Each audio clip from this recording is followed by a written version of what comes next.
El salón de usos múltiples del edificio, Residencias El Roble, siempre me ha parecido un lugar impersonal, con su olor a desinfectante de pino y sus sillas de plástico apiladas contra la pared.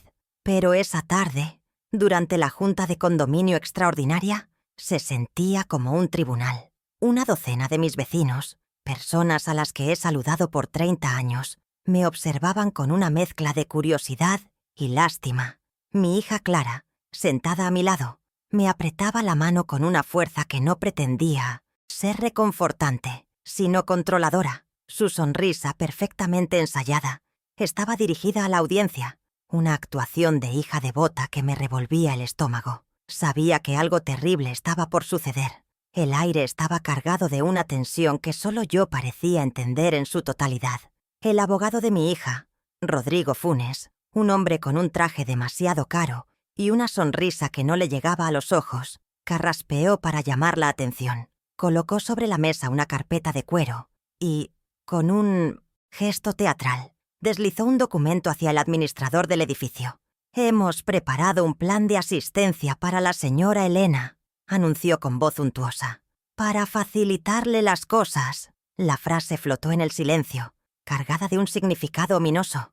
No me miró a mí, la persona de la que hablaba, sino a los demás, como si yo ya no fuera capaz de participar en una conversación sobre mi propia vida. Era una anulación pública, ejecutada con la precisión de un cirujano. Clara asintió, reforzando la pantomima con una mirada de compasión. «Mi madre a veces se confunde con los pagos, con las fechas. Solo queremos asegurarnos de que esté cuidada».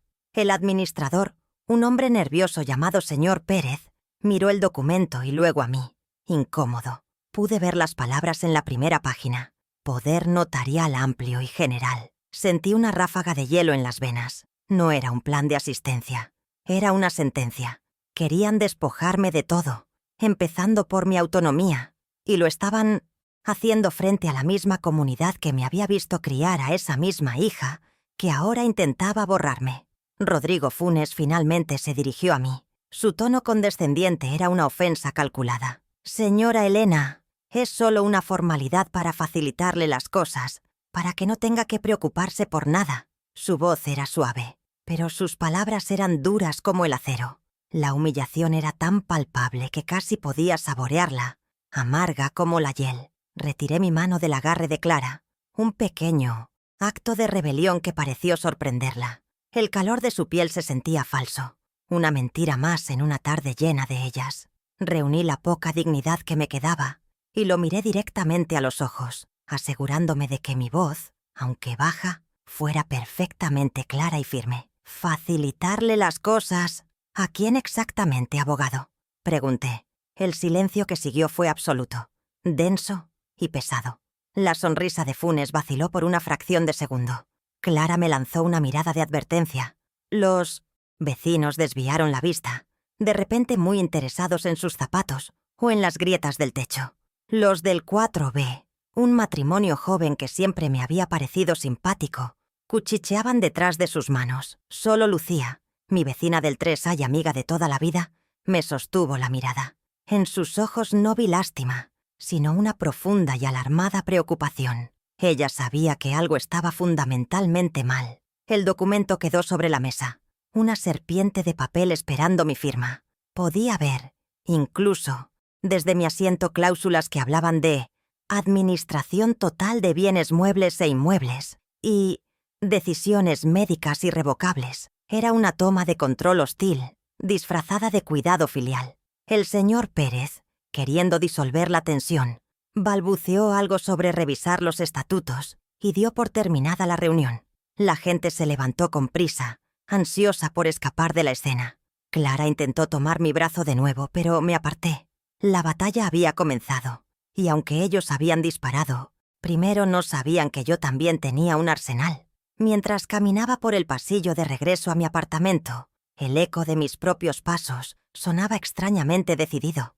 Clara y Esteban caminaban detrás de mí, susurrando con urgencia. No necesitaba oírlos para saber de qué hablaban, de mi obstinación, de mi supuesta ingratitud. La humillación pública era su estrategia, creyendo que la presión social me haría ceder. Pero se equivocaban. una enfermera jefe, acostumbrada a emergencias de vida o muerte durante 30 años, no se quiebra por la presión. Al contrario, la presión me enfoca. La presión me aclara la mente. Al cerrar la puerta de mi apartamento, el silencio fue un bálsamo. Me apoyé contra la madera fría, sintiendo el temblor en mis manos, no de miedo, sino de una furia helada que comenzaba a solidificarse en mi interior. Ellos no veían a Elena Robles, la mujer que había manejado un departamento entero de hospital, con eficiencia y nervios de acero. Veían a una anciana de 78 años, un obstáculo entre ellos y el patrimonio que consideraban suyo por derecho. Pero mi memoria no es un archivo defectuoso, es un libro de contabilidad perfecto. Y esa noche, decidí que era hora de auditar las cuentas. Mi mente viajó hacia atrás, no con nostalgia, sino con la precisión de un forense examinando una herida. Recordé los 15 años trabajando turnos dobles en el Hospital Central, mis manos perpetuamente oliendo a desinfectante y a látex.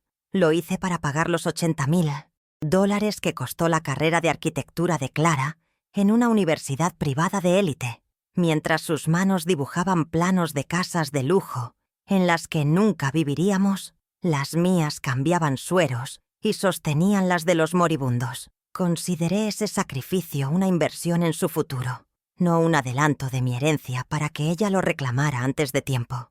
Luego vino el recuerdo de mi esposo, Raúl, y su fallecimiento hace 10 años. El seguro de vida nos dejó $150,000, un dinero que debería haber asegurado mi retiro, darme tranquilidad.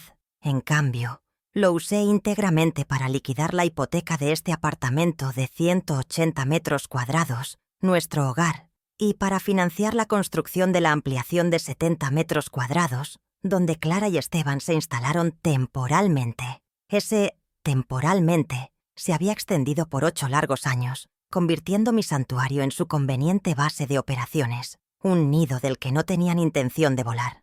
El desfile de mis sacrificios continuó en mi mente. La Toyota RAV4 de $35,000 que me convencieron de comprar hace 2 años. Era para nuestros paseos, para que yo tuviera un transporte cómodo y seguro. Pero Clara insistió en ponerla a nombre de Esteban, su esposo, con la excusa de que el seguro sería más barato. Hoy, el odómetro del auto registra miles de kilómetros de sus viajes al club de campo, los Arrayanes y a sus vacaciones, mientras que yo apenas lo uso para ir al supermercado una vez por semana. Se convirtió en su vehículo familiar, comprado con mi dinero, un símbolo más de su progresiva apropiación de mi vida.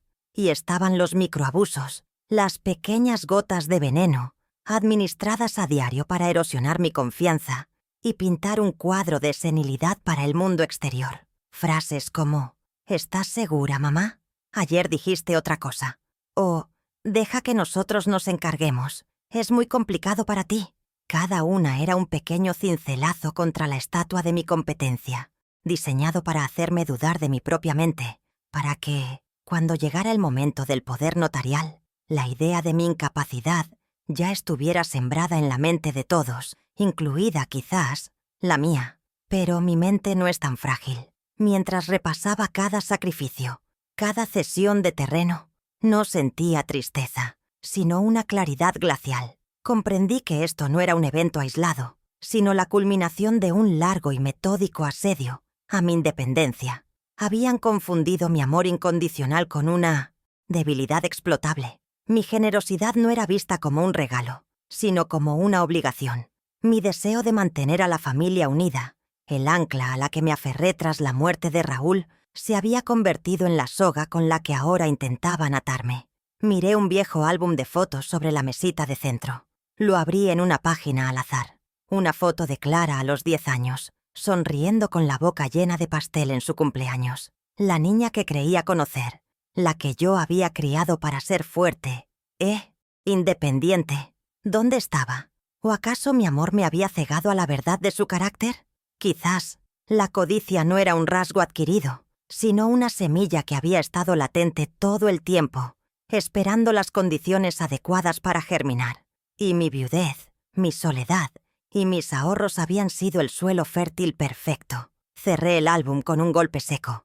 El pasado era inmutable, una crónica de decisiones tomadas por amor que habían sido recibidas con un cálculo frío. Pero el futuro aún no estaba escrito. Ellos creían que la partida estaba ganada, que solo faltaba mi firma en un papel para sellar su victoria. No sabían que el salón de usos múltiples del edificio, Residencias El Roble, siempre me ha parecido un lugar impersonal, con su olor a desinfectante de pino y sus sillas de plástico apiladas contra la pared. Pero esa tarde, durante la junta de condominio extraordinaria, se sentía como un tribunal. Una docena de mis vecinos, personas a las que he saludado por 30 años, me observaban con una mezcla de curiosidad y lástima. Mi hija Clara, sentada a mi lado, me apretaba la mano con una fuerza que no pretendía ser reconfortante, sino controladora. Su sonrisa, perfectamente ensayada, estaba dirigida a la audiencia. Una actuación de hija devota que me revolvía el estómago. Sabía que algo terrible estaba por suceder. El aire estaba cargado de una tensión que solo yo parecía entender en su totalidad. No era una reunión, era una emboscada. El abogado de mi hija, Rodrigo Funes, un hombre con un traje demasiado caro y una sonrisa que no le llegaba a los ojos, carraspeó para llamar la atención. Colocó sobre la mesa una carpeta de cuero y, con un gesto teatral, deslizó un documento hacia el administrador del edificio. «Hemos preparado un plan de asistencia para la señora Elena», anunció con voz untuosa, como si estuviera ofreciendo un premio. «Para facilitarle las cosas». La frase flotó en el silencio, cargada de un significado ominoso. No me miró a mí, la persona de la que hablaba, sino a los demás, como si yo ya no fuera capaz de participar en una conversación sobre mi propia vida. Era una anulación pública, ejecutada con la precisión de un cirujano, y cada par de ojos en esa sala se convirtió en un bisturí. Clara asintió, reforzando la pantomima con una mirada de falsa compasión. Mi madre a veces se confunde con los pagos, con las fechas. Solo queremos asegurarnos de que esté cuidada. El administrador, un hombre nervioso llamado señor Pérez, miró el documento y luego a mí, visiblemente incómodo. Pude ver las palabras en la primera página, impresas en una tipografía severa y oficial. Poder notarial amplio y general. Sentí una ráfaga de hielo recorrer mis venas. No era un plan de asistencia, era una sentencia. Querían despojarme de todo, empezando por mi autonomía, y lo estaban haciendo frente a la misma comunidad que me había visto criar a esa misma hija que ahora intentaba borrarme del mapa, legalmente, pieza por pieza. ¿Acaso creían que no sabía leer? Rodrigo Funes finalmente se dignó a dirigirse a mí, y su tono condescendiente fue una ofensa calculada, diseñada para hacerme sentir pequeña e indefensa frente a todos. «Señora Elena, es solo una formalidad para facilitarle las cosas, para que no tenga que preocuparse por nada». Su voz era suave, pero sus palabras eran duras como el acero. La humillación era tan palpable que casi podía saborearla, amarga como la hiel. Retiré mi mano del agarre de Clara, un pequeño acto de rebelión que pareció sorprenderla. El calor de su piel se sentía falso, una mentira más en una tarde llena de ellas. Reuní la poca dignidad que me quedaba y lo miré directamente a los ojos, asegurándome de que mi voz, aunque baja, fuera perfectamente clara y firme. «Facilitarle las cosas. ¿A quién exactamente, abogado?», pregunté. El silencio que siguió fue absoluto, denso y pesado, como si el aire se hubiera solidificado. La sonrisa de Funes vaciló por una fracción de segundo, un microgesto de sorpresa que atesoré. Clara me lanzó una mirada de advertencia. Sus ojos se entrecerraron en una amenaza silenciosa. Los vecinos desviaron la vista, de repente muy interesados en sus zapatos o en las grietas del techo. Los del 4B, un matrimonio joven que siempre me había parecido simpático, cuchicheaban detrás de sus manos. Solo Lucía, mi vecina del 3A y amiga de toda la vida, me sostuvo la mirada. En sus ojos no vi lástima, sino una profunda y alarmada preocupación. Ella sabía que esto no era cuidado, era un golpe de estado. El documento quedó sobre la mesa, una serpiente de papel esperando mi firma. Podía ver, incluso desde mi asiento, cláusulas que hablaban de administración total de bienes muebles e inmuebles y decisiones médicas irrevocables. Era una toma de control hostil, disfrazada de amor filial. El señor Pérez, queriendo disolver la tensión que mi pregunta había creado, balbuceó algo sobre revisar los estatutos y dio por terminada la reunión. La gente se levantó, con una prisa casi indecorosa, ansiosa por escapar de la escena. Clara intentó tomar mi brazo de nuevo, con su máscara de hija preocupada ya recompuesta, pero me aparté con un movimiento deliberado. La batalla había comenzado, y aunque ellos habían disparado primero, no sabían que yo también tenía un arsenal. Mientras caminaba por el pasillo de regreso a mi apartamento, el eco de mis propios pasos sonaba extrañamente decidido. Clara y Esteban caminaban detrás de mí, susurrando con urgencia. No necesitaba oírlos para saber de qué hablaban. De mi obstinación, de mi supuesta ingratitud, de cómo había arruinado su perfecta puesta en escena. La humillación pública era su estrategia, creyendo que la presión social me haría ceder y firmar cualquier cosa para acabar con el bochorno. Pero se equivocaban. Una enfermera jefe, acostumbrada a emergencias de vida o muerte durante 30 años, no se quiebra por la presión. Al contrario, la presión me enfoca, la presión me aclara la mente. La presión les recordaría muy pronto con quién se estaban metiendo. Al cerrar la puerta de mi apartamento, el silencio fue un bálsamo. Me apoyé contra la madera fría, sintiendo el temblor en mis manos, no de miedo, sino de una furia helada que comenzaba a solidificarse en mi interior. Ellos no veían a Elena Robles, la mujer que había manejado un departamento entero de hospital con eficiencia y nervios de acero. Veían a una anciana de 78 años, un obstáculo entre ellos y el patrimonio que consideraban suyo por derecho. Pero mi memoria no es un archivo defectuoso, es un libro de contabilidad perfecto, y esa noche decidí que era hora de auditar las cuentas. Mi mente no se nubla, se afila. Cada recuerdo, cada factura, cada promesa rota, se convirtió en una línea de un balance que estaba a punto de cerrar. Mi mente viajó hacia atrás, no con nostalgia, sino con la precisión de un forense examinando una herida.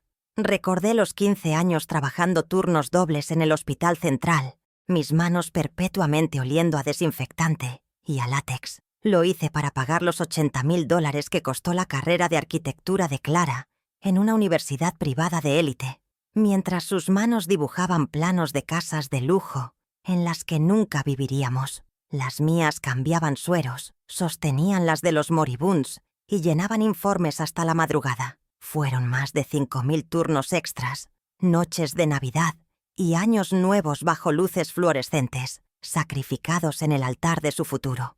Creía que estaba construyendo sus alas, no forjando la jaula en la que ahora querían encerrarme. Consideré ese sacrificio una inversión en su futuro, una forma de darle las oportunidades que yo nunca tuve. Pero ahora veo la verdad, con una claridad dolorosa. Para ella, no fue un regalo de amor, sino un adelanto de mi herencia, un pago que sentía que se le debía por el simple hecho de existir. Cada cheque que firmé para su matrícula era un ladrillo menos en el muro de mi propia seguridad financiera, y ella los aceptaba con la naturalidad de quien recoge flores en un jardín que no ha cultivado. ¿Alguna vez se preguntó cuántas horas de mi vida costaba cada uno de sus lujosos libros de texto o sus viajes de estudio a Europa? La respuesta, tristemente, ahora me parecía obvia. Nunca lo hizo. Luego vino el recuerdo de mi esposo, Raúl, y su fallecimiento hace 10 años. El seguro de vida nos dejó $150,000, un dinero que debería haber asegurado mi retiro. Darme la tranquilidad de envejecer sin preocupaciones. Era la última promesa de Raúl, un colchón para mis años dorados. Recuerdo sostener ese cheque en mis manos, viendo en él la posibilidad de viajar, de tomar clases de jardinería, de simplemente descansar. Pero la voz de Clara, suave y persuasiva, se interpuso entre mis sueños y la realidad. «Mamá, piensa en la familia, en tenernos cerca». Sus palabras eran un veneno dulce, una manipulación experta, disfrazada de afecto filial. Y yo, todavía aturdida por el duelo, lo bebí sin dudar. En lugar de invertirlo en mi futuro, usé esos $150,000 íntegramente para liquidar la hipoteca de este apartamento de 180 metros cuadrados nuestro hogar, y para financiar la construcción de la ampliación de 70 metros cuadrados. Allí, en ese anexo que pagué con el último legado de mi esposo, Clara y Esteban se instalaron temporalmente. Ese temporalmente se ha extendido por 8 largos años, convirtiendo mi santuario en su conveniente base de operaciones, un nido del que no solo no tenían intención de volar, sino del que ahora pretendían expulsar al pájaro que lo construyó. Veía sus luces encendidas hasta tarde, oía sus risas a través de las paredes y me sentía como una invitada en mi propia casa. El desfile de sacrificios continuó en mi mente, cada uno más descarado que el anterior. La Toyota RAV4 de $35,000 que me convencieron de comprar hace 2 años. La idea era brillante, presentada como un acto de amor. Es para nuestros paseos, mamá, para que tengas un transporte cómodo y seguro, dijo Clara, sus ojos brillando con una sinceridad que ahora sé que era pura actuación. Pero cuando llegó el momento de firmar los papeles, insistió en ponerla a nombre de Esteban, su esposo, con la excusa perfectamente ensayada de que el seguro sería más barato. Yo, queriendo creer en su buena fe, accedí sin hacer más preguntas. Qué tonta fui al pensar que su preocupación era genuina. Hoy, el odómetro de ese auto registra miles de kilómetros, pero mis pies apenas han presionado su acelerador. Se convirtió en su vehículo familiar, el transporte oficial para sus viajes de fin de semana, al club de campo, los Arrayanes, y a sus vacaciones en la costa, mientras que yo apenas lo uso para ir al supermercado una vez por semana, si es que está disponible. A veces veo el barro seco en los guardabarros y sé que han estado en algún lugar al que nunca me invitarían. Se convirtió en un símbolo rodante de su progresiva apropiación de mi vida. Un lujo comprado con mi dinero, disfrutado a mis espaldas, un recordatorio diario de mi estatus, reducido en la dinámica familiar que ellos mismos habían redefinido. Y estaban los microabusos, las pequeñas gotas de veneno, administradas a diario para erosionar mi confianza y pintar un cuadro de senilidad para el mundo exterior. Frases como, ¿estás segura, mamá? Ayer dijiste otra cosa. Dichas con una falsa preocupación frente a los vecinos en el ascensor. O, deja que nosotros nos encarguemos de las cuentas. Es muy complicado para ti. Mientras me quitaban sutilmente el correo de las manos, cada una era un pequeño cincelazo contra la estatua de mi competencia, diseñado para hacerme dudar de mi propia mente, para que cuando llegara el momento del poder notarial, la idea de mi incapacidad ya estuviera sembrada en la mente de todos, incluida, quizás, la mía. Pero mi mente no es tan frágil. Mientras repasaba cada sacrificio, cada sesión de terreno, no sentía tristeza, sino una claridad glacial. Comprendí que esto no era un evento aislado, sino la culminación de un largo y metódico asedio a mi independencia. Habían confundido mi amor incondicional con una debilidad explotable. Mi generosidad no era vista como un regalo, sino como una obligación. Mi deseo de mantener a la familia unida, el ancla a la que me aferré tras la muerte de Raúl, se había convertido en la soga con la que ahora intentaban atarme. Pero se olvidaron de un detalle crucial. Una enfermera jefe sabe exactamente cómo y dónde cortar para detener una hemorragia, y la sangría de mi vida estaba a punto de terminar. Miré el documento que Clara había dejado olvidado sobre la mesa del comedor. Una copia del poder notarial que el abogado Funes había exhibido en la junta. Era una carnada, una forma de presionarme en silencio. Pero para mí fue una oportunidad. Esperé a que las luces de su ampliación se apagaran. El silencio de la casa roto solo por el zumbido del refrigerador. Con manos firmes, que no temblaban como ellos esperaban, tomé mi teléfono, abrí la cámara y, usando la lámpara de lectura para evitar reflejos, fotografié cada página con una resolución impecable. Me detuve en las cláusulas más atroces, haciendo zoom para que cada palabra fuera nítida. Administración total, decisiones irrevocables, sin rendición de cuentas. La implicación era clara como el agua. No querían ayudarme, querían borrarme, querían mi firma para tener mi vida, y yo acababa de conseguir mi primera pieza de evidencia. Al día siguiente, con la imagen de ese documento grabada en mi mente, Me senté frente a mi vieja computadora de escritorio.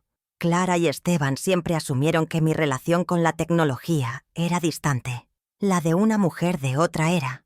Un error fatal. Abrí el portal de mi banco, una institución con la que he operado por más de 40 años, e introduje mi contraseña sin titubear. Navegué hasta los extractos de mi cuenta de ahorros, la misma donde deposité el seguro de vida de Raúl. Seleccioné un periodo de 6 meses y esperé a que la página cargara. El corazón me latía con un ritmo frío y metódico. No de ansiedad, sino de anticipación. Sabía que encontraría algo. La audacia de presentar un poder notarial de esa magnitud no nacía de la nada, sino de una codicia que ya estaba en acción. Y allí estaba. Una serie de transferencias mensuales, siempre el día 5 de cada mes, por un monto exacto de $2.500, cada una dirigida a una cuenta cuyo titular era Esteban. La descripción, una burla cruel a mi inteligencia, decía gastos comunes. ¿Qué gastos? Yo pagaba la administración, los servicios, los impuestos. Sumé las cifras mentalmente. $15.000 en 6 meses. El dinero que yo creía seguro para una emergencia médica, para el futuro de Mateo, se había estado desviando sistemáticamente hacia sus bolsillos. Imprimí cada extracto. El papel caliente saliendo de la impresora se sentía como una prueba tangible de su traición. El robo no era un plan a futuro. Era una operación en curso, y yo tenía los recibos para demostrarlo. Con los extractos bancarios guardados en una carpeta, supe que necesitaba más. Necesitaba sus voces, su propia admisión de culpa. La oportunidad se presentó esa misma tarde.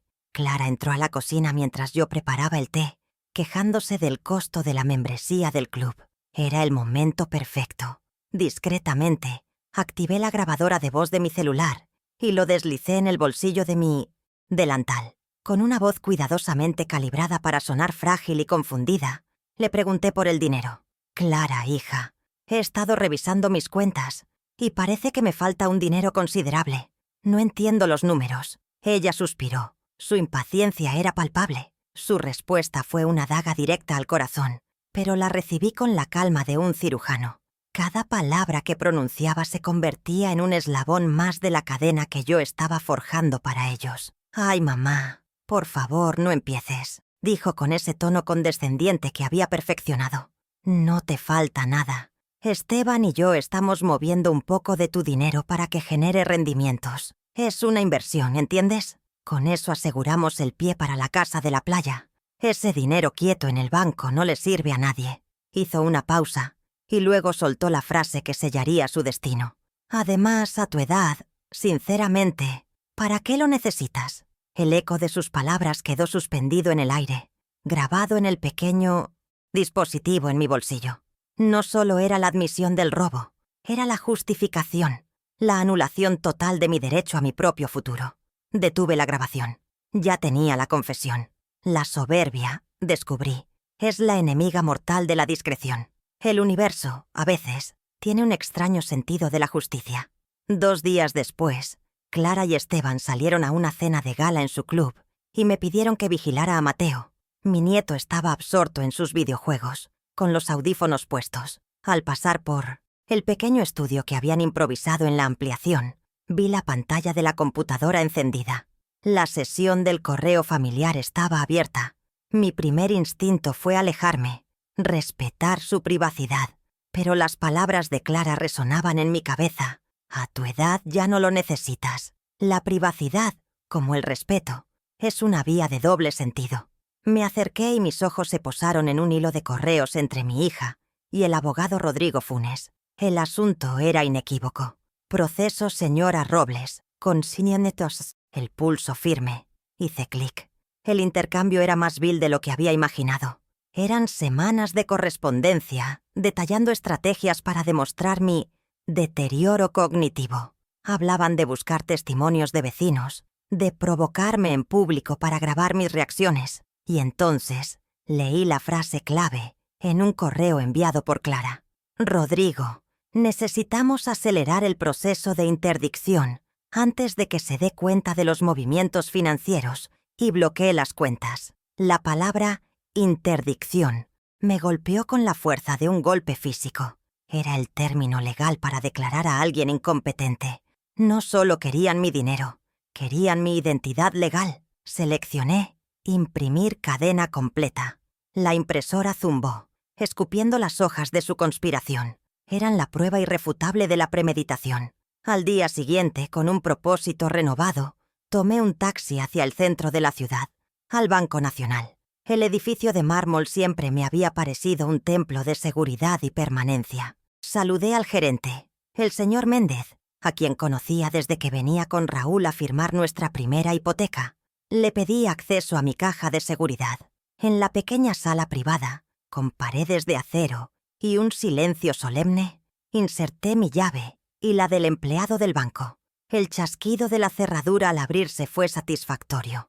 Dentro, entre algunas joyas de mi madre y los bonos de ahorro que Raúl compraba, estaba el sobre de Manila que buscaba. Lo abrí y deslicé hacia afuera el documento grueso y amarillento por el tiempo. La escritura original de mi propiedad. Mis dedos recorrieron el papel, el relieve del sello oficial. Leí mi nombre, claro y definitivo. Elena Robles Buzda, de Martínez, como única y legítima propietaria. No había cláusulas de cesión, ni nombres adicionales, ni letra pequeña. El apartamento de 180 metros cuadrados, el hogar que construí con mi esposo, era mío y solo mío. La ampliación de 70 metros cuadrados donde ellos vivían no era más que un apéndice de mi propiedad, una concesión de mi generosidad, no un derecho adquirido. Este documento no era solo un papel, era mi soberanía, mi ancla. Era la prueba fundamental que sostenía todo lo demás. La casa no estaba en juego porque nunca había dejado de ser mía. Ellos vivían en mi territorio, bajo mis reglas, y estaban a punto de recordarlo.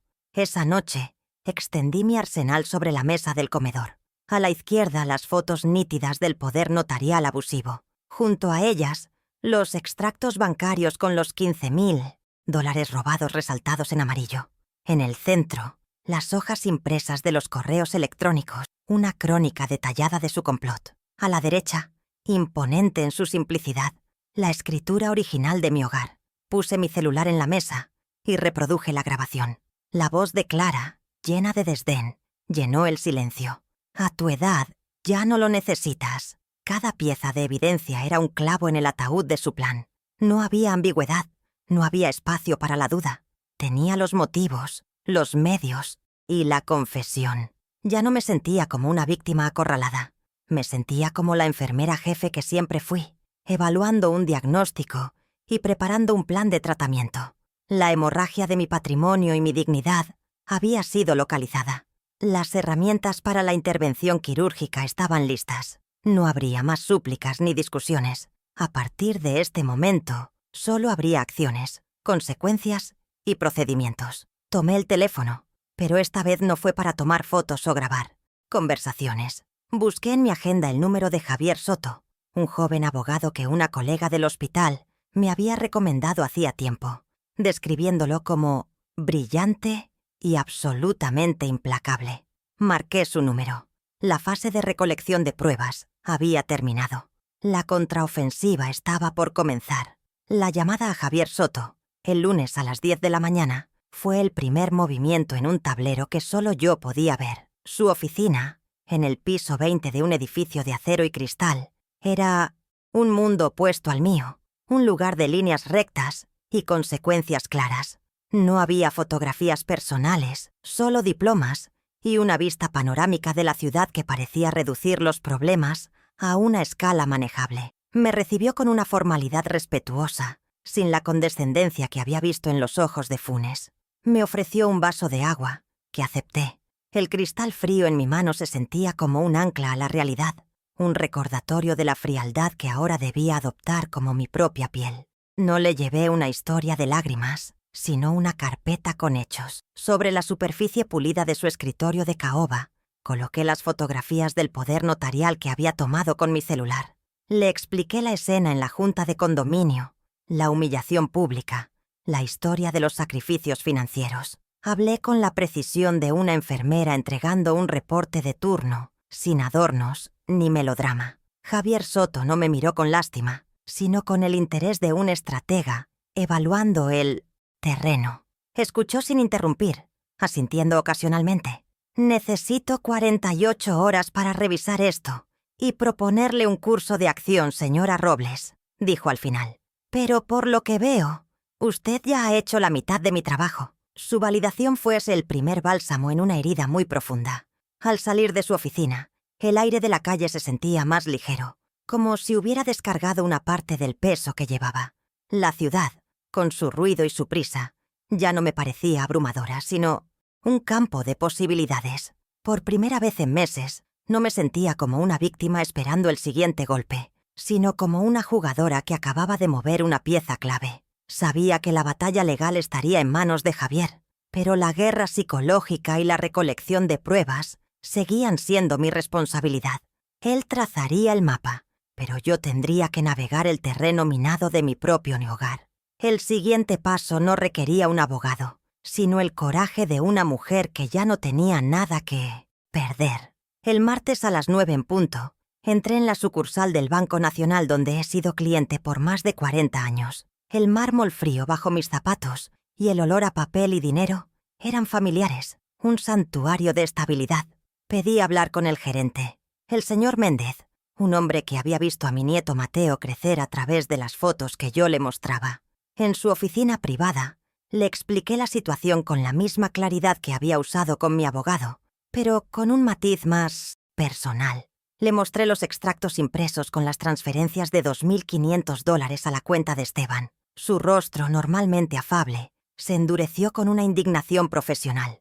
«Esto es inaceptable, Elena», dijo, usando mi nombre de pila por primera vez en mucho tiempo. En menos de 30 minutos, habíamos ejecutado un bloqueo total.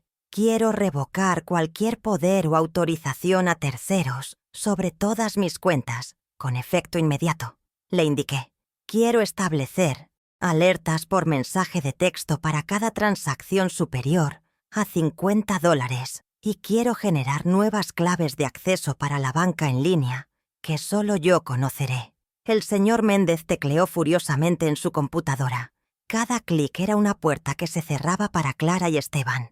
Me entregó los nuevos documentos para firmar y una tarjeta de débito temporal. La sensación de mi firma, clara y firme, en esos papeles fue un acto de soberanía. Estaba reclamando mi territorio financiero, centímetro a centímetro. Salí del banco sintiendo que había levantado un cortafuegos. El acceso fácil a mi dinero, la vena yugular de su plan, había sido cauterizado. Imaginé la sorpresa de Esteban cuando su próximo intento de transferencia fuera rechazado, o la confusión de Clara cuando su tarjeta de crédito adicional, una extensión de la mía, dejara de funcionar. Era una victoria silenciosa pero fundamental. Había asegurado mis defensas, pero para ganar la guerra necesitaba más que un escudo.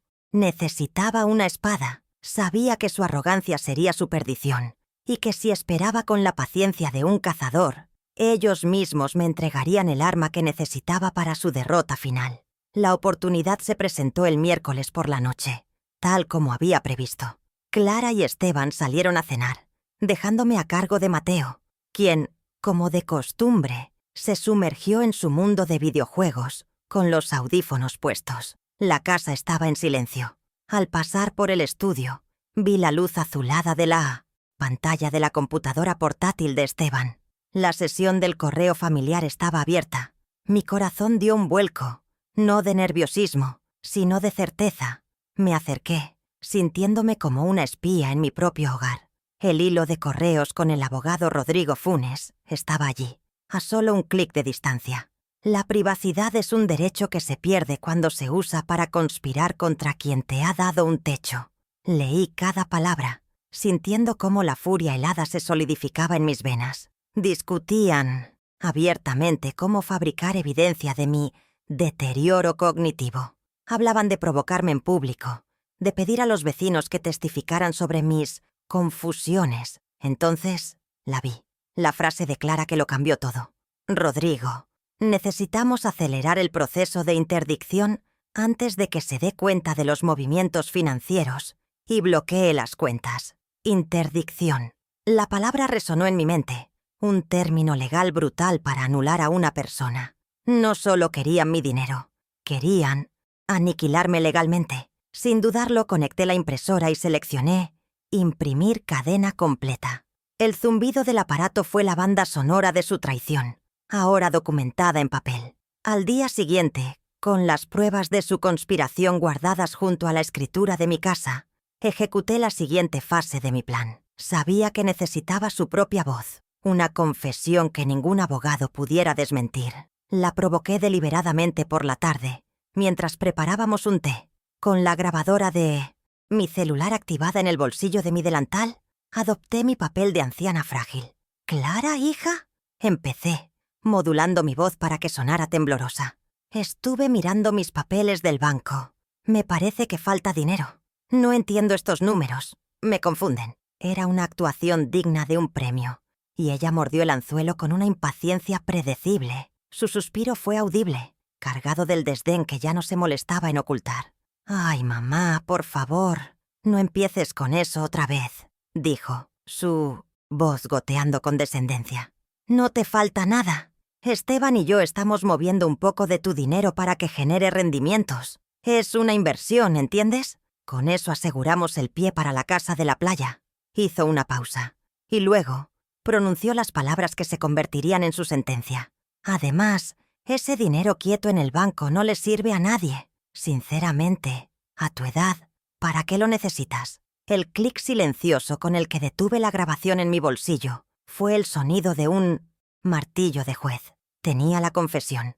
La partida de ajedrez estaba entrando en su fase final. El viernes por la mañana me reuní de nuevo con Javier Soto. Esta vez, la carpeta que puse sobre su escritorio era más gruesa.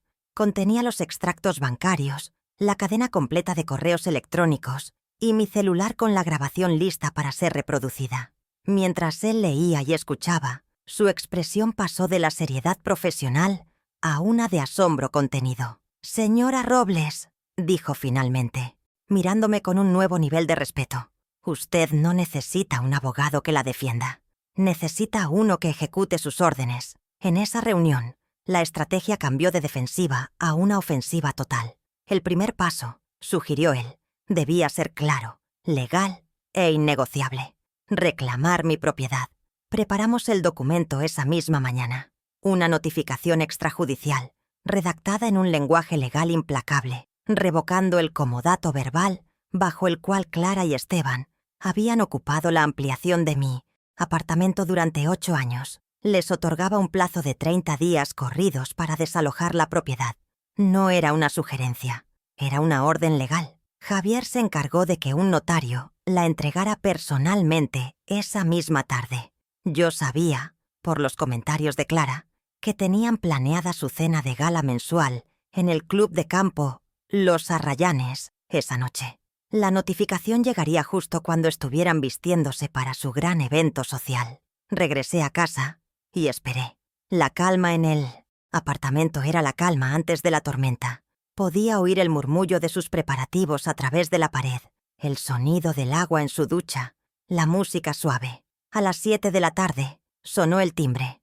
No el intercomunicador, sino el timbre de la puerta principal. Me asomé discretamente por la mirilla. Un hombre con un maletín entregaba un sobre grande y timbrado a Clara, quien lo recibió con una expresión de extrañeza. La vi abrirlo allí mismo, en el pasillo. Su rostro pasó de la curiosidad a la incredulidad, y luego a una máscara de furia pálida. Esteban se acercó a leer por encima de su hombro, y pude ver cómo el color abandonaba su rostro. No hubo gritos inmediatos, solo un silencio atronador. Vi cómo cerraban la puerta, y luego escuché un murmullo sordo y furioso desde su lado de la casa. Su noche de lujo y apariencias había sido cancelada. La primera fase de mi contraataque había concluido con una precisión quirúrgica. Yo no había levantado la voz. No había hecho una escena, simplemente había movilizado los hechos, convirtiendo su propia conspiración en el motor de su caída. La trampa estaba puesta, y ellos habían entrado directamente en ella. La primera bomba había estallado. Ahora solo quedaba esperar la explosión principal, y yo sería quien encendiera la mecha. La puerta de su ampliación se cerró con un golpe seco que resonó en el pasillo, pero después solo hubo silencio. Un silencio antinatural. La cena de gala en el club Los Arrayanes había sido cancelada. Podía sentirlo.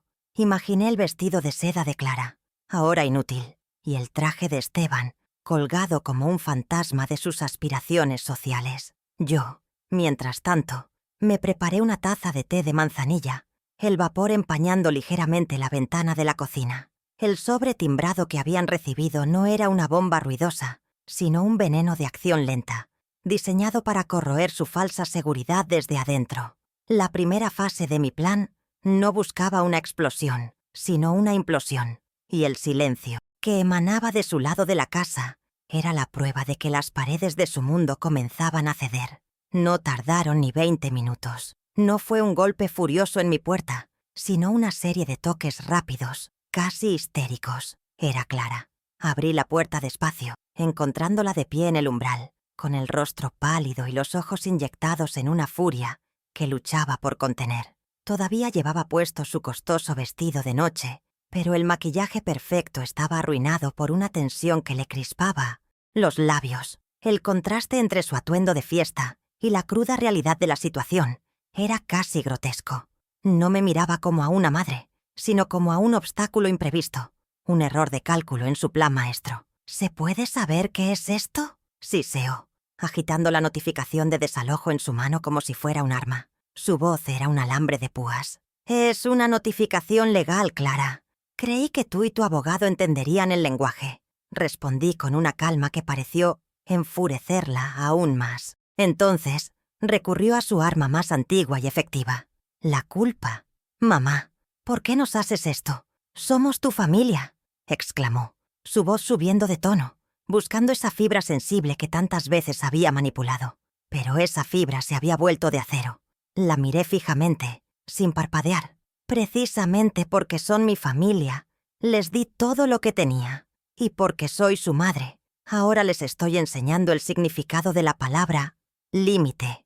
La palabra quedó suspendida entre nosotras, sólida e inquebrantable. Era una pared que acababa de construir, y ella acababa de estrellarse contra ella por primera vez. Esteban apareció detrás de ella. Su rostro era una máscara de pánico mal disimulado.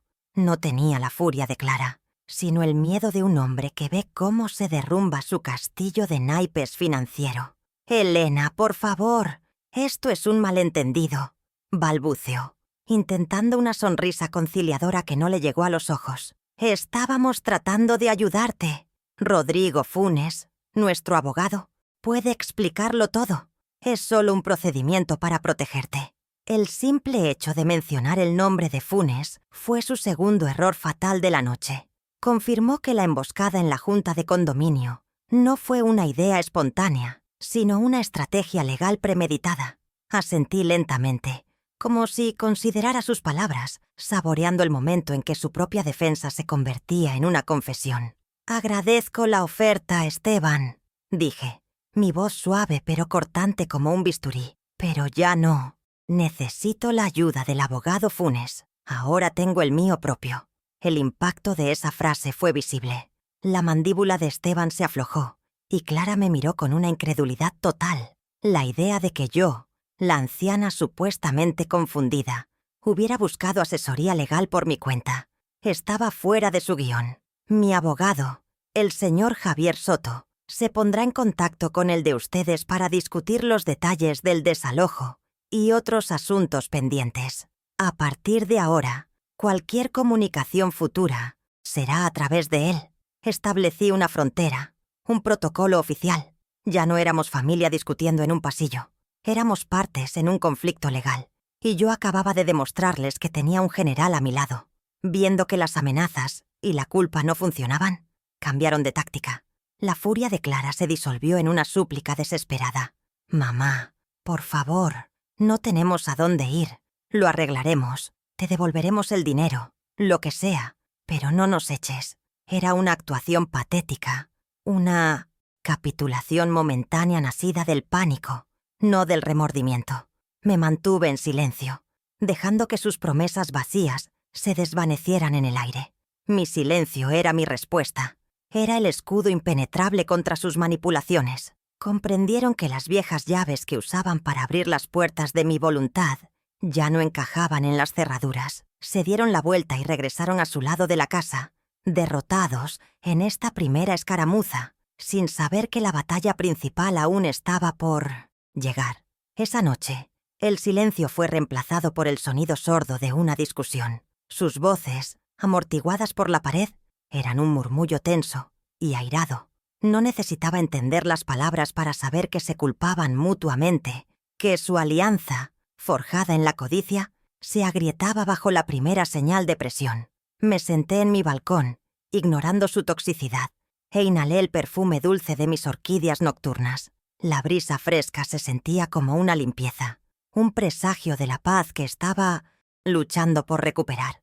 La pequeña victoria de la notificación no me había traído alegría, sino una fría y lúcida determinación. Había ganado una batalla, pero la guerra por mi dignidad y mi patrimonio requería un golpe final, uno que fuera público y definitivo. Los días siguientes, la dinámica en la casa cambió por completo. El aire estaba cargado de una hostilidad silenciosa. Ya no había comentarios condescendientes ni microagresiones. Me evitaban, moviéndose por la casa como fantasmas resentidos. Vi a Esteban llevando unas cajas al maletero de la RAV4, una prueba tangible de que mi notificación había surtido efecto. Estaban buscando un nuevo lugar, pero su orgullo no les permitiría una retirada silenciosa. Sabía que necesitaban mantener las apariencias ante su círculo social, y esa necesidad sería su perdición. Su arrogancia, el mismo rasgo que los llevó a subestimarme, sería la herramienta que yo usaría para su caída final. Solo tenía que esperar a que ellos mismos me ofrecieran el escenario perfecto. Y lo hicieron. El martes por la mañana, una semana antes del cumpleaños de Esteban, Clara se acercó a mí en la cocina. Su tono era forzadamente amable, una tregua falsa en medio de nuestra guerra fría. «Mamá», comenzó, «sé que las cosas están tensas, pero el cumpleaños de Esteban es el próximo sábado. Ya habíamos invitado a todos a celebrarlo aquí. Cancelarlo ahora sería un escándalo». Vi el cálculo en sus ojos. No era una invitación. Era una jugada estratégica. Necesitaba desesperadamente proyectar una imagen de normalidad familiar para salvar su reputación. Creía que podía usar una fiesta para suavizarme, para manipularme frente a sus amigos y hacerme parecer la villana si me negaba. No sabía que estaba invitando a la artillería enemiga a su propio cuartel general. Acepté con una sonrisa serena. «Por supuesto, hija. Sería una lástima decepcionar a los invitados». La sorpresa y el alivio en su rostro fueron evidentes. Creyó que había ganado, que mi amor de madre era, después de todo, mi debilidad fundamental. Pero se equivocaba. Mi amor por la verdad era ahora mucho más fuerte. Ellos habían elegido el salón de usos múltiples para mi humillación pública, rodeados de mis vecinos. Me pareció poético, casi justo, que ella me ofreciera su propia celebración, rodeada de sus amigos más cercanos, como el escenario para mi contraataque final. El cumpleaños de Esteban no sería una fiesta, sería un tribunal. Y esta vez, las pruebas no serían susurros y miradas de lástima, sino documentos, grabaciones y la fría e innegable verdad. El sábado por la noche, el salón de mi casa se transformó en un escenario. Unos 15 invitados, amigos y colegas de Esteban y Clara, llenaban el espacio con risas forzadas y el tintineo de copas de vino caro, vino que ellos habían comprado con mi dinero para impresionar a gente que yo no conocía. Observé la escena desde mi sillón, una reina en su propio castillo, viendo a los usurpadores celebrar su efímero reinado. Habían decorado con guirnaldas plateadas y globos negros, una elección de colores que me pareció irónicamente fúnebre. Se movían entre sus invitados con una confianza ensayada, ignorándome casi por completo, relegándome al papel de abuela decorativa. No sabían que la decoración estaba a punto de cobrar vida. La atmósfera era densa con la fragancia de la comida de catering y los perfumes caros, una mezcla sofocante de apariencias. Reconocí a algunas caras del club de campo, los arrayanes, mujeres con joyas discretamente ostentosas y hombres que hablaban de inversiones en tonos de voz demasiado altos. Eran el público perfecto, el jurado social cuya opinión Clara y Esteban valoraban por encima de todo.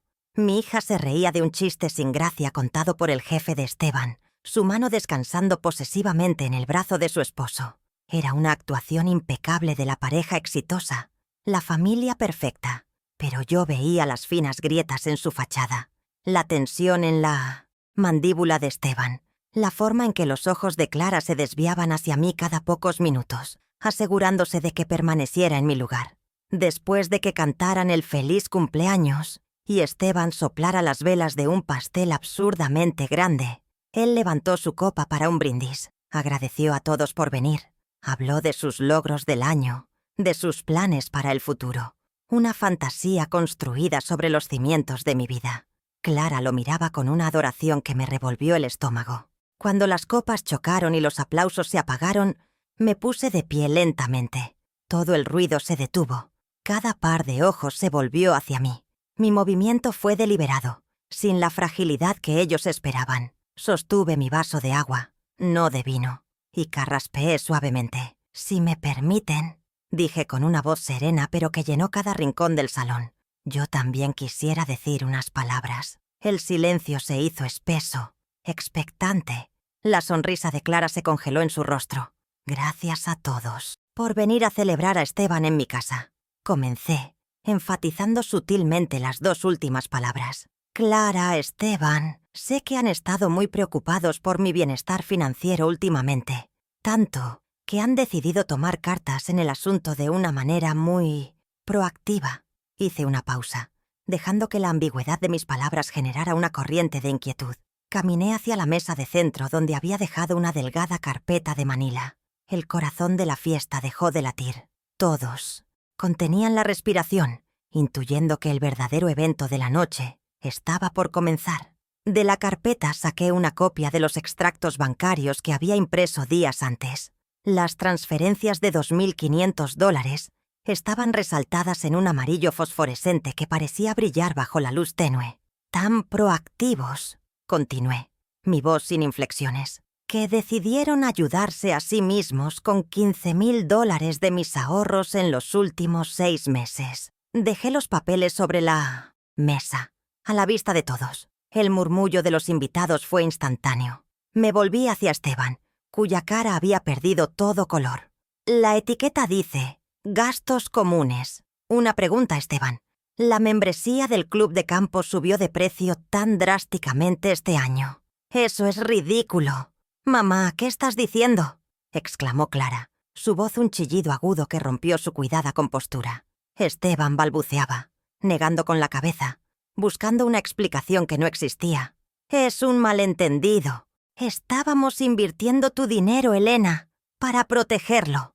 La palabra protegerlo sonó hueca, absurda. Los invitados se miraban unos a otros, sus rostros una mezcla de incomodidad y fascinación morbosa.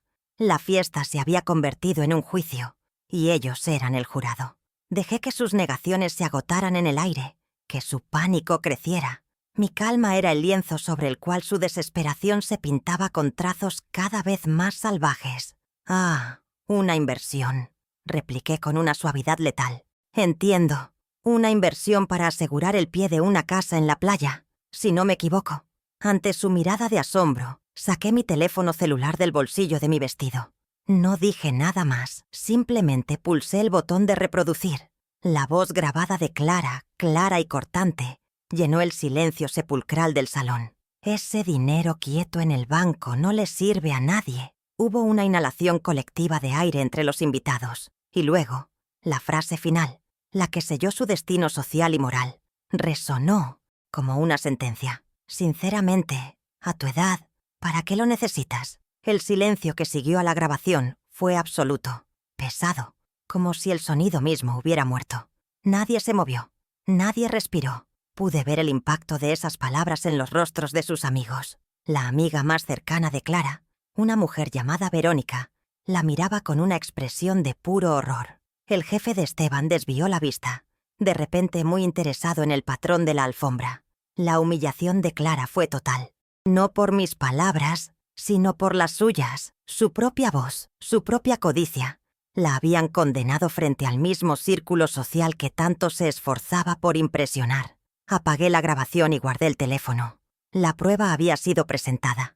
El veredicto estaba en los ojos de todos los presentes. Pero el plan de inversión no era su única preocupación por mi bienestar. Su interés en mi futuro iba más allá de lo financiero.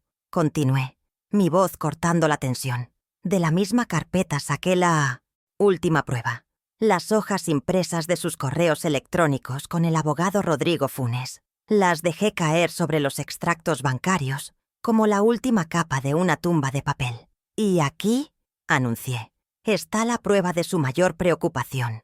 Un plan detallado para acelerar mi proceso de interdicción. Un término legal, para quienes no lo sepan, que significa declararme incompetente, incapacitada para tomar mis propias decisiones, para que pudieran disponer de todo sin mi consentimiento. La palabra interdicción colgó en el aire, fea y brutal. Ahora la incomodidad de los invitados se había transformado en abierta repulsión. Vi a un par de ellos recoger discretamente sus abrigos. La fiesta había terminado. Clara se había derrumbado en una silla, su rostro entre las manos, sollozando en silencio. Esteban estaba de pie, paralizado, con la boca abierta, como un pez fuera del agua. Habían sido desnudados, expuestos en su ambición más cruda y cruel. El poder en la sala había cambiado, de manos de forma tan completa y visible que era casi palpable. Ya no era la anciana frágil en el rincón. Era la jueza, el jurado y la ejecutora, y era hora de dictar la sentencia. Así que, en vista de su profunda preocupación por mi estado, dije, mi voz adquiriendo un filo de acero, he decidido tomar algunas medidas para aliviarles la carga. Miré directamente a Clara. A partir de este momento, la tarjeta de crédito adicional a mi nombre que tan generosamente has estado usando ha sido cancelada. Espero sinceramente que no la necesitaras para pagar el catering de esta noche. El golpe fue bajo, preciso y devastador. Un murmullo de conmoción recorrió a los pocos invitados que quedaban. Era la primera consecuencia, tangible e inmediata. El grifo de mi dinero se había cerrado para siempre. Luego mi mirada se posó en Esteban, que parecía haberse encogido. En segundo lugar, y como un recordatorio formal, la notificación de desalojo que recibieron es irrevocable. El plazo de 30 días sigue corriendo. Les quedan 29. Hice una pausa, asegurándome de que cada palabra aterrizara con todo su peso. Entonces, extendí mi mano abierta hacia él, un gesto simple pero imperativo. Y ahora, Esteban, las llaves de la Toyota RAV4 que está estacionada abajo, el auto que compré para nuestros paseos. Creo que a partir de ahora mis paseos los haré sola. La humillación final fue ver a Esteban, frente a su jefe y sus amigos, meter la mano en el bolsillo de su pantalón de diseñador y sacar el llavero con el logo de Toyota. Sus manos temblaban mientras las depositaba en la mía. El tintineo metálico de las llaves fue el único sonido en la habitación. Era el sonido de la restitución, el símbolo de mi poder recuperado. Tomé las llaves y las cerré en mi puño. El frío metal se sentía como una medalla, la prueba física de mi victoria sobre su traición. El control de mi patrimonio, de mi movilidad, estaba de vuelta en mis manos. Finalmente pronuncié la última parte de mi sentencia, estableciendo los términos de nuestra futura inexistente relación. Mi abogado, el señor Javier Soto, a quien ya conocen por su notificación, se pondrá en contacto con el de ustedes para acordar los términos de la restitución íntegra de los $15,000 sustraídos de mi cuenta. Los miré a ambos, dos extraños sentados en medio de las ruinas de su propia fiesta de cumpleaños. Cualquier comunicación futura, cualquier asunto relacionado con su mudanza o la visita a su hijo, será canalizada exclusivamente a través de él. Entre nosotros, ya no hay nada más que decir. Con esa declaración, tracé una línea final e inquebrantable. Había cortado todos los lazos emocionales y financieros que me ataban a su toxicidad. Me di la vuelta, dirigiéndome a los pocos invitados que quedaban, paralizados en sus asientos. Les pido disculpas por haber interrumpido la celebración. La comida está servida, por favor. Sírvanse lo que gusten. Yo me retiro a descansar. Mi tono era el de una anfitriona cortés, un contraste surrealista con la demolición que acababa de ejecutar. La normalidad de mi ofrecimiento era en sí misma, la afirmación final de mi control. No esperé una respuesta. Caminé con la espalda recta hacia mi dormitorio, sin mirar atrás. No necesitaba ver sus rostros para saber que había ganado. Podía sentirlo. Al cerrar la puerta de mi habitación, el sonido amortiguado de una discusión que estallaba en el salón fue la música de mi victoria. El silencio de mi cuarto era un santuario. Me senté en el borde de mi cama, abrí mi mano y miré las llaves del auto. No sentía euforia, sino una profunda y serena sensación de justicia. La enfermera jefe había detenido la hemorragia. La paciente, mi vida, finalmente estaba estable. Los invitados se marcharon en un silencio avergonzado, sin atreverse a mirarme a los ojos, dejando tras de sí los restos de una fiesta que había muerto antes de nacer. El salón, con sus guirnaldas plateadas y su pastel a medio cortar, parecía el escenario de una tragedia. No sentí euforia ni un placer vengativo, sino la calma fría que sigue a una cirugía necesaria y dolorosa. Había extirpado un tumor que crecía en el corazón de mi hogar, y el vacío que quedaba no era de soledad, sino de limpieza. Caminé por la habitación, recogiendo las copas de vino abandonadas, y el tintineo del cristal era el único sonido en una casa que, por primera vez en años, volvía a ser enteramente mía. La paz, descubrí, no siempre es silenciosa. A veces tiene el eco de una verdad largamente contenida. Los siguientes 29 días transcurrieron con una frialdad logística. No hubo más confrontaciones, solo el sonido sordo de cajas siendo selladas con cinta adhesiva y el arrastrar de muebles por el pasillo. Yo me mantenía en mi lado de la casa, una observadora distante, respetando la frontera legal que mi abogado había trazado. Los veía moverse como espectros, sus rostros tensos y pálidos, evitando mi mirada a toda costa. El desalojo no fue una expulsión dramática, sino un procedimiento metódico, como el alta de un paciente que ya no pertenece al hospital. Cada caja que sacaban, cada espacio que vaciaban, era un metro cuadrado de mi vida que recuperaba, un peso que se me quitaba del alma. Su partida fue la materialización de una consecuencia que ellos mismos habían provocado con su propia codicia.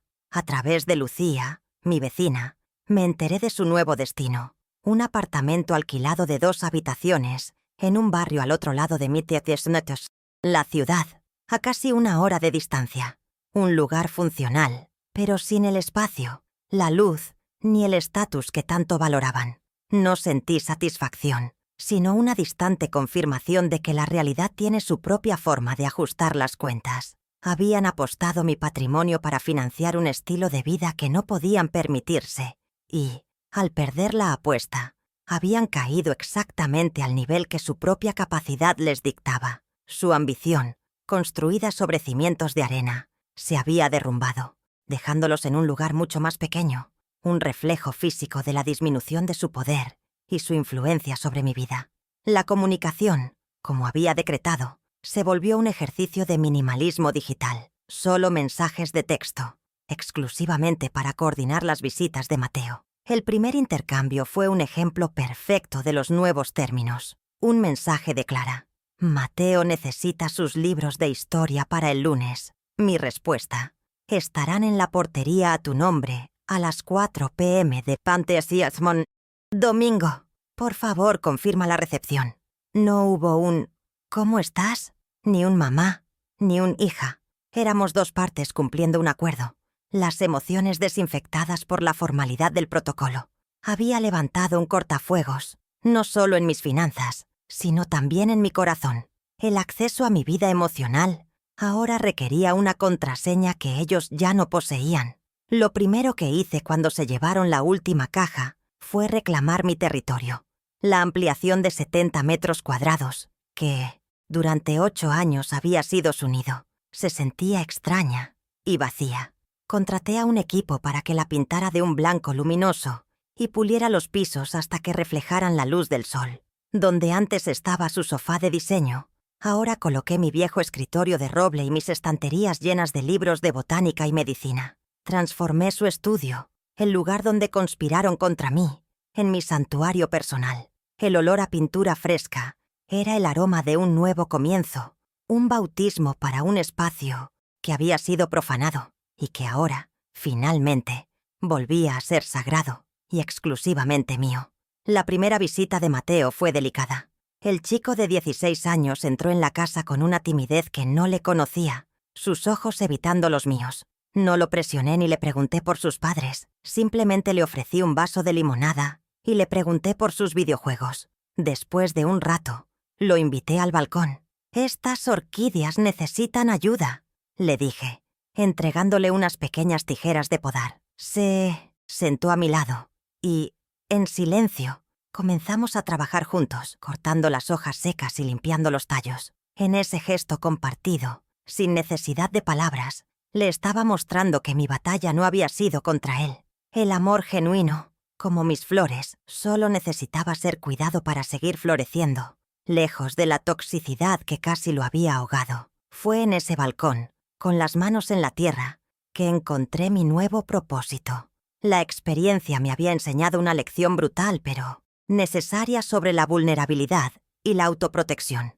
Me senté en mi nuevo estudio y comencé a escribir. No una memoria de mi dolor, sino un manual práctico. El título provisional era «Protocolos de cuidado para el cuidador. Cómo proteger tu patrimonio y tu salud mental». Esbocé los capítulos, identificando la manipulación financiera, documentando el abuso sutil, estableciendo fronteras legales inquebrantables. Quería transformar mi herida en una herramienta, mi experiencia en un mapa, para que otras mujeres en mi situación no tuvieran que aprender de la forma más dura, como yo lo había hecho. La justicia financiera también llegó, no con un estruendo, sino con la discreción de una notificación bancaria. Un día, mientras revisaba mi cuenta en línea, vi el primer depósito de una serie de 12. Eran $1,250, la primera cuota de la restitución de los 15,000 que me habían robado. El dinero en sí no era lo importante, era el principio, la admisión forzada de su culpa, documentada en una transacción bancaria. Javier Soto había sido implacable en la negociación. Cada depósito mensual sería un recordatorio para ellos de que las acciones tienen consecuencias contables. Para mí, era el cierre formal de un libro de cuentas que durante demasiado tiempo había estado desequilibrado en mi contra. Una tarde, Lucía vino a tomar un café en mi balcón recién arreglado. Miró a su alrededor, a las orquídeas florecientes y al espacio abierto, y sonrió. «La casa se siente más ligera, Elena», dijo, su mirada encontrando la mía. «Pero no es solo la casa, eres tú. Te ves en paz». Sus palabras eran un espejo, reflejando una verdad que yo apenas comenzaba a asimilar. La carga que había llevado durante años, la tensión de complacer, de ceder, de mantener una paz familiar que era falsa, se había disipado. La ligereza que ella veía era el resultado de haber soltado un peso muerto, de haber elegido mi propia serenidad por encima de las expectativas de otros. Por primera vez, mi hogar era un reflejo de mi estado interior, ordenado, tranquilo y lleno de luz. El fin de semana siguiente, tomé las llaves de la Toyota RAV4. No fui al supermercado, conduje por la carretera de la costa, sin un destino fijo, con las ventanillas bajadas y la música de mi juventud llenando el espacio. El aire salado del mar se sentía como una purificación. Cada kilómetro que pasaba era una reafirmación de mi independencia, de mi libertad recuperada.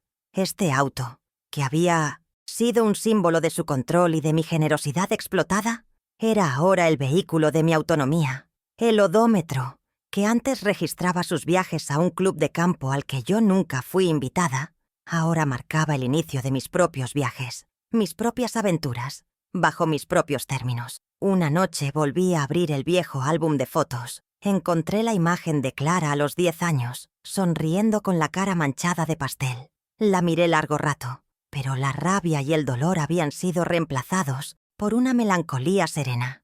Lloré la pérdida no de la hija que ahora existía, sino de la niña que una vez fue, o que yo creí que era. Acepté que el amor incondicional no siempre garantiza un retorno, y que a veces el acto más grande de amor propio es reconocer cuando una cuenta está saldada y los libros deben cerrarse. Cerré el álbum suavemente, sin rencor. El pasado había sido auditado. Ya no tenía poder sobre mi presente. Ahora Paso mis mañanas en el balcón, enseñándole a Mateo los secretos de las orquídeas. Él aprende rápido. Hay una nueva calma en él, una comprensión silenciosa. Miro la ciudad que se extiende a mis pies, un mundo de posibilidades que antes no me atrevía a explorar. Durante años cuidé de todos, asegurándome de que sus necesidades estuvieran cubiertas, sus heridas sanadas, sus futuros asegurados. Finalmente aprendí que la paciente más importante, la que había estado en estado crítico sin que nadie se diera cuenta, era yo.